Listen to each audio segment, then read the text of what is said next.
Vulcun does like to mimic a lot of other teams' champion selects just so they can take things away from them. But in this situation, they're picking Zac for Zac because they're not taking a jungler away from TSM since Audron had already picked Jarvan. The synergy is quite nice as well if you are able to get some good Jace poke down, that you've got that very hard engagement range, and that's massive. That is a whole new story right here.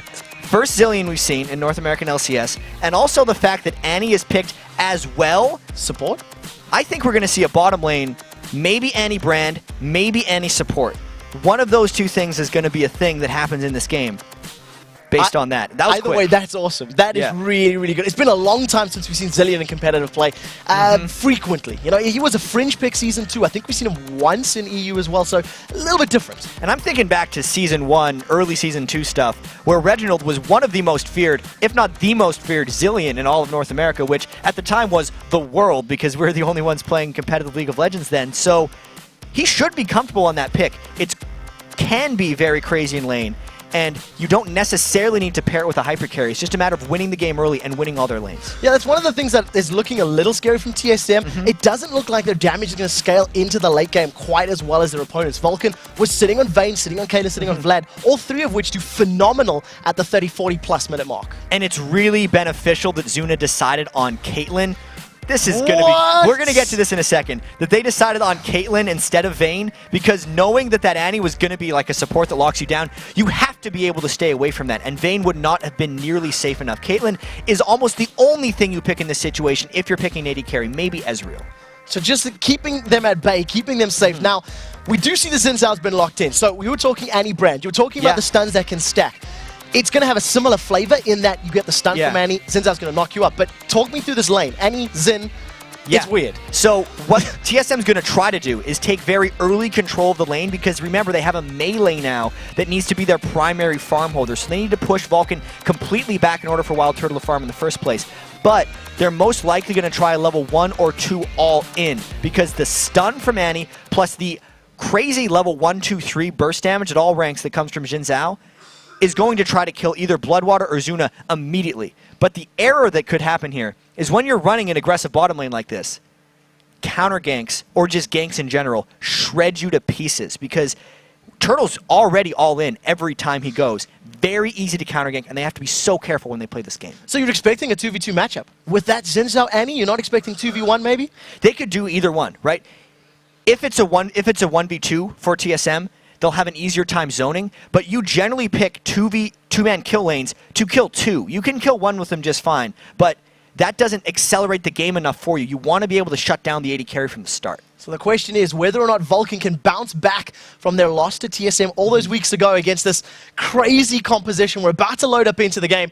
Once again, just reminding you, on the blue side, it is Vulcun, and on the red side, TeamSoloMid. We're kicking off the first game here in Week 5 in the NALCS. Of all the things for TSM to bring out, we think back to TSM's history, they've been that team that just plays their standard picks. You'd say, okay, Chaos is playing Corki, Reginald's playing Karthus, Darius is playing Shen, Maokai for the auto. Okay, that's TSM all the time. You don't see them run these crazy unconventional things like they've pulled out here. They're also at a turning point in their season now where they're trying to turn things around, and this is what they've turned to. The thing that I love to see is that with so much pressure on the line, 6 wins, 6 losses, and halfway through the split, deciding that, hey, maybe we can win it in Champs League. Maybe we can outpick Vulcun, who have been famed for picking so incredibly well throughout this split. And they're putting all their chips on the table with this one. They recognized Vulcun was taking picks away from them, so TSM was just saying, we're going to bring out picks you have no idea we even have. And we'll see if it works out, as they got that one deep ward into the red buff. So talk me through the start that we're seeing right now. TSM with a very early, let's call it invade just for vision. A couple of items down the side. Red pot start for that Xin Zhao. Yeah. TSM wants to punch Vulcun in the mouth right away in this match. There's nothing else they can really do. You're not going to take a Xin Zhao into late game and say he's going to counter the 6-item Zuna's Caitlyn. It's not even a consideration for TSM at this point. So right from level 1, they're going to be looking to make plays until the end of the game. Everything has to be initiated here by TSM. So Vulcun will definitely be aware of how much pressure is going to be on them. We'll see whether they adjust their early game strats to counter this all-in of Wild Turtle and X-Special, as the minions are spawning and the monsters, at the moment, Xin Zhao's moving top lane. So we're not entirely sure actually what's going to happen. We're assuming it's X-Special and Wild Turtle laning together, because it probably is, but you could also create like a kamikaze Xin Zhao and just put bombs on top of him every time he flies into a fight. They are finally going back to the two-man lane, and they may actually get that 2v2 they've been looking for. That's an awesome delivery system for Shen and those bombs. Give him the speed buff from Zillion, let him chase in there with their audacious charge, and then have the Stands United come down on top. The scary thing is if that doesn't pay off, it may be very, very painful for TSM. It will be very painful if it doesn't pay off. This is something that has to work almost perfectly for TSM, and if it does, it is devastating. So we need to spend especially close attention to this lane, because this is something we have never seen before in the North American LCS. So we do see this. I doubt we've seen this lane probably anywhere. I don't think we've seen this lane anywhere competitively in the world. Yeah, yet. I would go so far as to say that as well. Right now, Zuna and Bloodwater doing the best they can to fend off this melee monster that is Xin Zhao. The range on Annie will benefit, or at least help a little bit to get some poke down. Yeah, 600 range from Annie, if they want to, can almost match Zuna's 650 on Caitlyn, but already you can see the Odd One is putting attention towards top. What Vulcun is actually trying to do here is just stall out this lane. They're not trying to counter gank. Zuna and Bloodwater should know to concede farm here. There is a ward that is spotting out the Odd One, and X-Smithy on Zac is nowhere near. So Vulcun is just saying, Zuna and Bloodwater, you handle yourselves. Everyone else, win.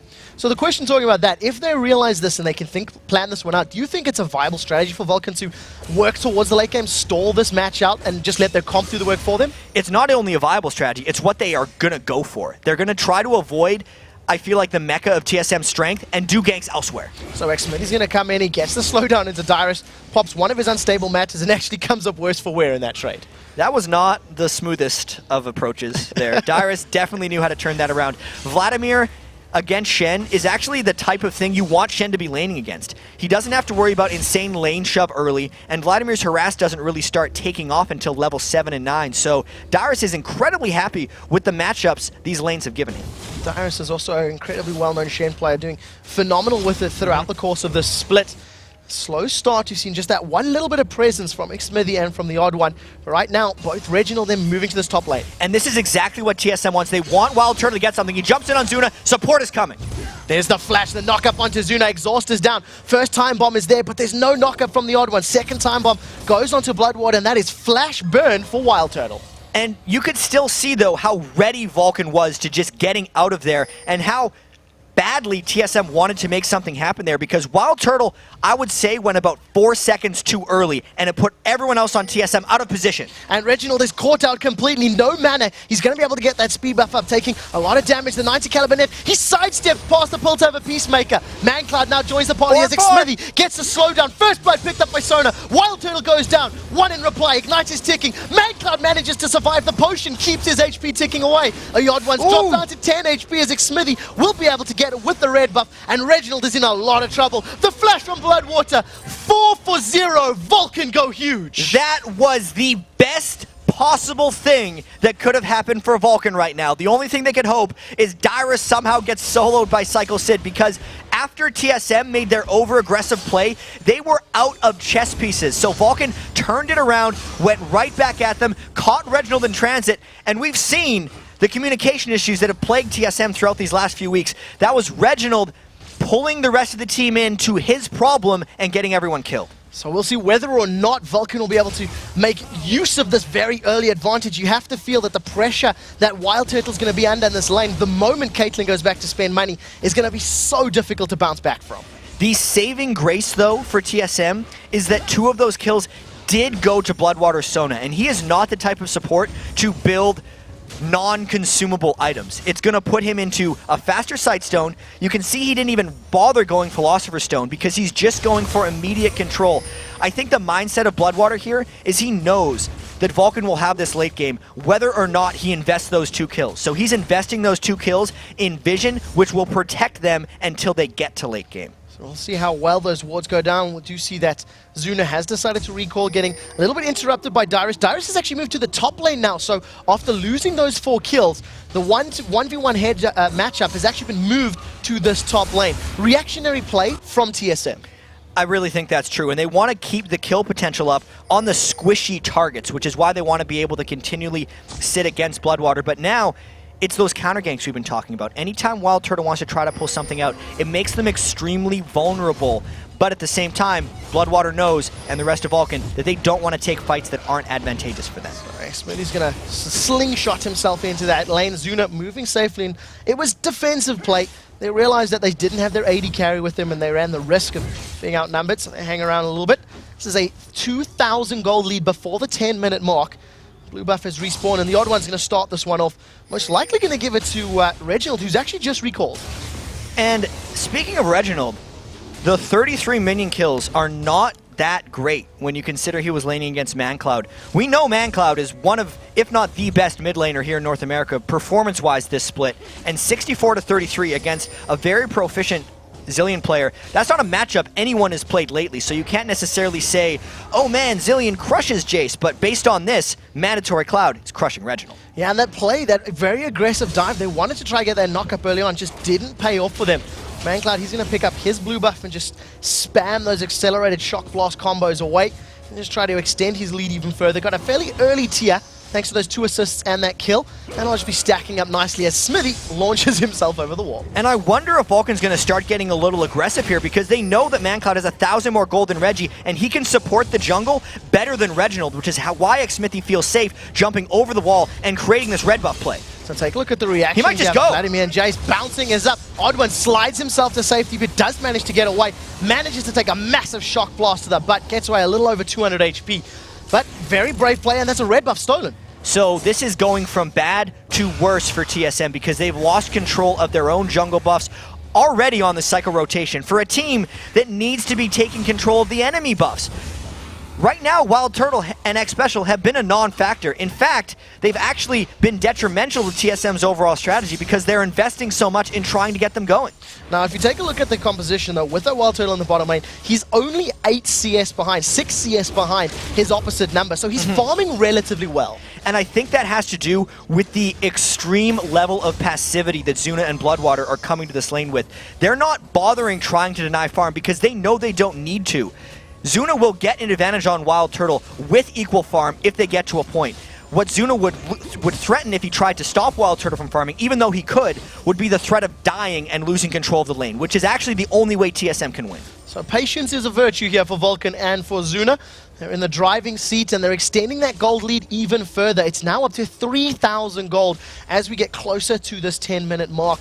In terms of items, Double Doran's picked up for both Jace and Caitlyn, as well as the Berserker's Greaves, just to help stay safe. And that ward is keeping them safe more than anything else. You know X Special's level 6 with Tibbers, and he wants to flash Tibbers in that bottom lane. They want to go right now, but they can't get the synergy together because Zuna is keeping himself so safe on Caitlyn. Brilliant play. Such a smart 90 caliber net, gets himself away, and that's the ultimate burn from Wild Turtle on that engage, and it just didn't work out. It wasn't stacked. They've jumped on Zuna. Crescendo's down. Wild Turtle held in place as the Stand United lands. Dyrus flash taunts, holds Zuna in place. This is a complete tower dive. The Ignite's going to be enough as Bloodwater almost picks up his 3rd kill of the game. The tower did drop in the mid lane, though, as members of TSM are retreating. And even though the counterplay was great by Vulcun there, getting the mid turret, we have to talk about TSM's first successful move. Look how much they had to invest there. I feel like Zuna actually got a little bit greedy, staying in range with his 90 caliber net being down. He did flash away, but he burned almost everything from TSM in the process, leaving TSM open to turret pushes and dives like that. So Smithy slingshots himself over the wall, gets a little bit of damage down into Reggie,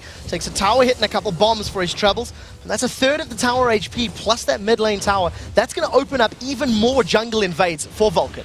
And it's not only the jungle invades that are opened up, it's the lanes themselves that are being scared away by TSM. They have to be able to catch Smithy here. He's going to flash over the wall, carries on running. Reginald's got enough mana here. Going to move his movement speed up. And Smithy slingshots to safety. Manages to get a channel. Mandatory Cloud's the one that's been knocked up in the air. That's a double knockup. He's flying for a year. The Ignite's ticking. The time bomb should be enough to close it out. And boom! Reginald picks up a kill. He even uses the Chrono Shift on Wild Turtle, which wasn't needed. TSM is getting back a little bit of momentum here because they're catching Vulcun in almost open field battle, which is what TSM wants. If they're constrained to lanes, the Xin Zhao is outzoned. He has not the best use of his gap closer, but if they fight them in the jungle like that, Wild Turtle and the Odd One, they can all pile on to who is now a squishy person like Mandatory Cloud and create the skirmish fights that TSM is better in. If they can get more chaotic fights, they'll be good. But if Vulcun can keep control and not get caught in those positions, Vulcun is A-okay. What we do see, though, Vulcun, they've now reset. They realize they've got a little bit of a positional advantage.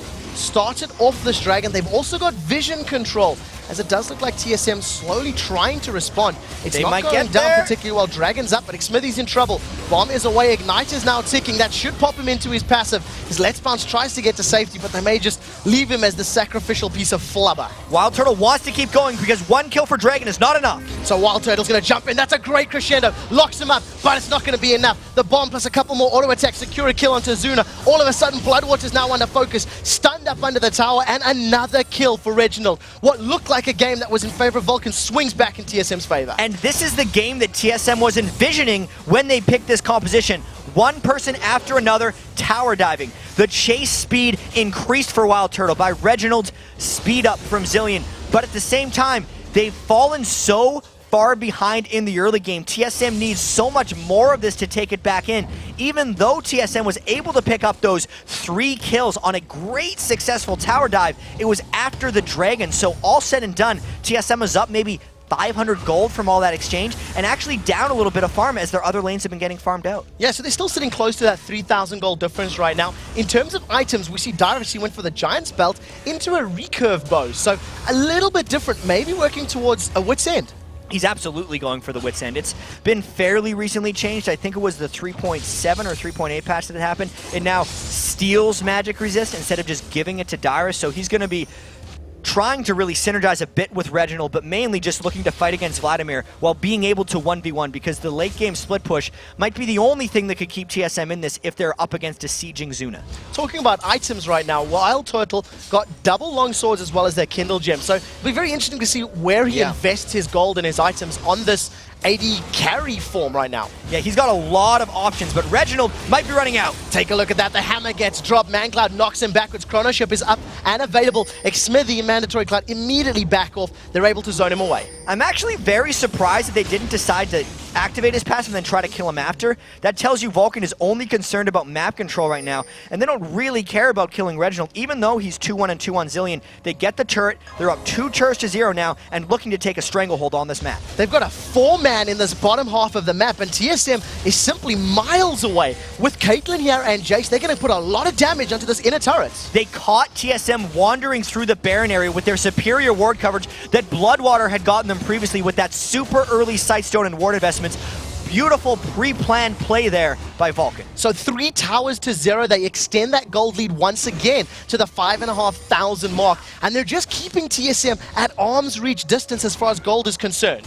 And they're moving around as a pack, which is what TSM actually wants to be doing. So Vulcun taking it to TSM, much like Vulcun took it to Cloud9 in their victory against them. So a slight difference in terms of the playstyle from the opening minutes of the game, where Zuna and Bloodwater are playing very, very passive and trying to extend that laning phase. Now they realize they have the ability to move, and if they get the jump on TSM, maybe they can win those team fights. As long as they have backup. Zuna and Bloodwater aren't doing this in 2v2 scenarios against Jin Zhao and Annie, but if they have everyone there, if they have the Zac frontline and the kiting ability of Jace's Gate, that's when they're comfortable roaming around as a 4-man unit. It's just smart, heady play by Vulcun, knowing exactly when they're allowed to go.